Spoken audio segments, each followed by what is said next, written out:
So,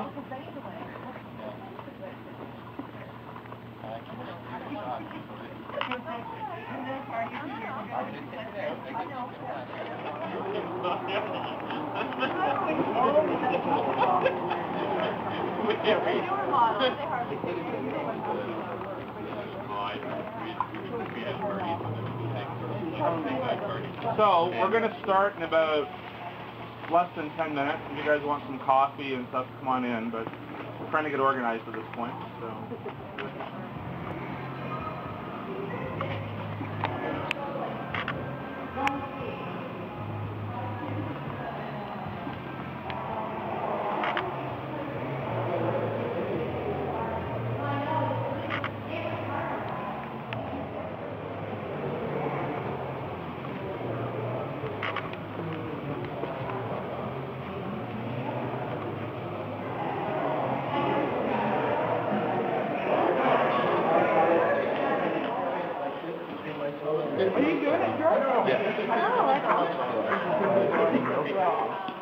Don't touch stuff, there's battery acid and stuff lying around, so if you get hurt, that's for you. We have a dumpster outside the back.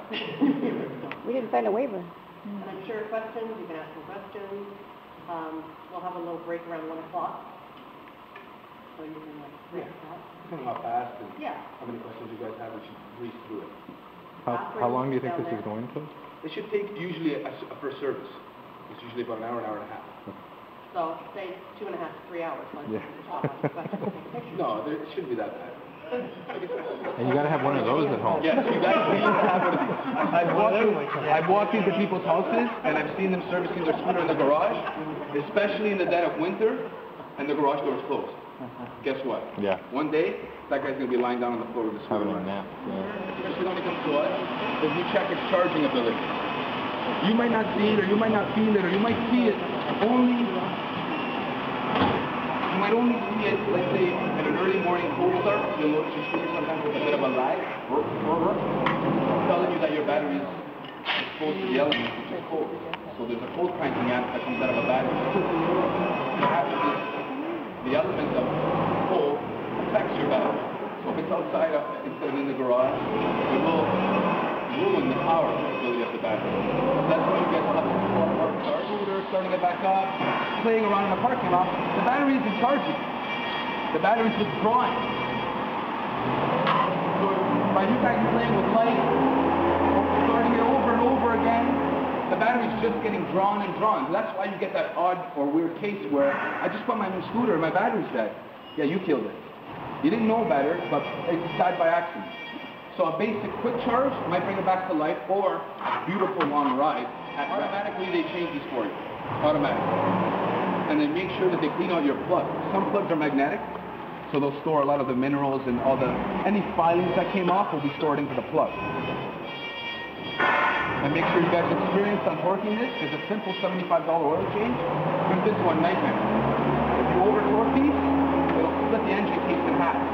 The best thing that could happen to you is you strip the plug. Good luck, though. Most of the time, you guys crack the engine case by accident.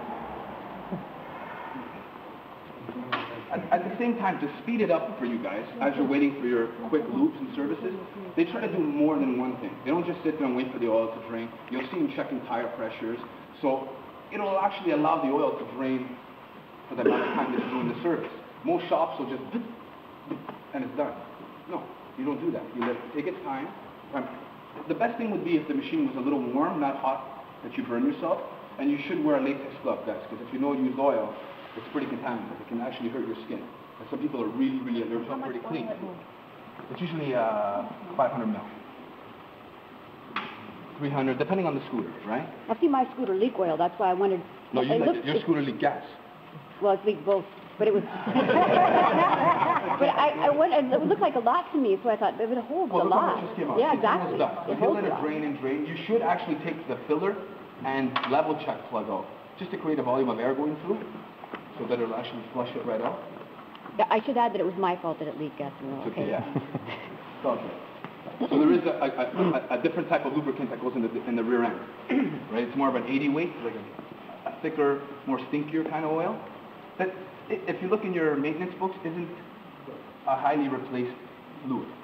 You know what I mean? It usually happens 3 to 4 times in a season, depending on you guys, on how much you ride, how much abuse you put on that final drive. That's why that liter is $18, $24, not 12 or 13 for the semis.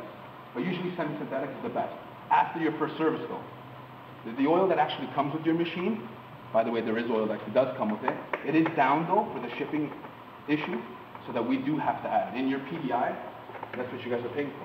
You're paying for a tech to actually assemble your scooter, making sure all fluid levels are up to spec, and there's a basic dialing test that we do. The machine will run for a few minutes, making sure all components work.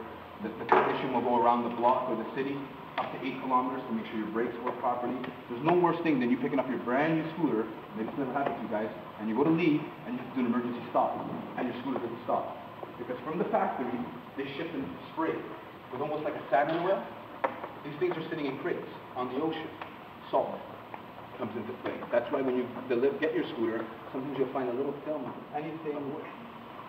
See? Air filter. Dirty air filter.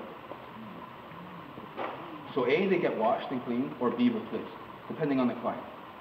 Most air filters for a Prius or Vespa, anywhere from $20 to $40 the most for an OEM replacement. There are aftermarket air filters that are more friendly to being washed more and more. These usually you wash 3-4 times, they're done. Get a new one. They do spray them with oil, yes, they do. The oil actually helps the contaminants get trapped on the outside of the air filter. Some of them do. Some of them do. They'll be built on cases. You see, it's a little nipple that you squeeze, and it'll drain out any water or any dirt that you have in there. So he's just going to go wash in Varsol. Varsol is a pretty good solvent to use, yes. And then they'll wash it underwater, yeah. Yeah, and then they'll spray a light film of air filter oil. K&N sells it. We got it in a Piaggio bottle. It's going to be an air filter oil. Sometimes guys will come in with a world of problems. My bike lags, or it's hard to start up, or on deceleration I'm getting huge backfiring. It doesn't mean that it's all related, but chances are, if we ask you when's the last time you had your spark plug changed, you should know the answer to that. Because it's the cheapest and most effective way to get the performance out of your scooter. You change a plug, boom, it's beautiful. Remember the break-in procedure, right? So that spark plug's original. So your first 1,000, they're either inspected, and if they're still in good shape, gap-wise, are you guys familiar with the gap? The arc between the... Yeah. There should be always a proper gap between the actual little stone in the spark plug and the magneto that runs over the electrode to get optimum spark. If it's too close, it might be too weak. If it's too far, again, it might be too much, right? So you don't want anti-detonation. So there's recommended specs. Most spark plugs that we pull out of our boxes, though, are pre-gapped. But on that note, we still check them because you never know. A simple drop, you're starting to take a little spinal tap every time you hit something big on the road. There's an adjustment on the rear shock, a preload adjustment, right? You'll notice this scooter is set at a stock position, so the clank must be pretty light. They're still pretty hard. Right, because the machine, how many kilometers you got? How many kilometers? Oh, just almost 3. Yeah, so it's a brand new to the machine. The shock usually 6,000 to 7,000 kilometers will start to break in and feel a little bit squishier. But it's nice that some of your units actually come with an adjustable preload adjustment. So you can go to 1, 2, 3 click. The third click is usually if you're double riding or carrying a lot of stuff, right? Because you don't want to throw the machine off balance. You'll go into a corner and it'll feel like a pogo stick. That's ruining your line of traction, right?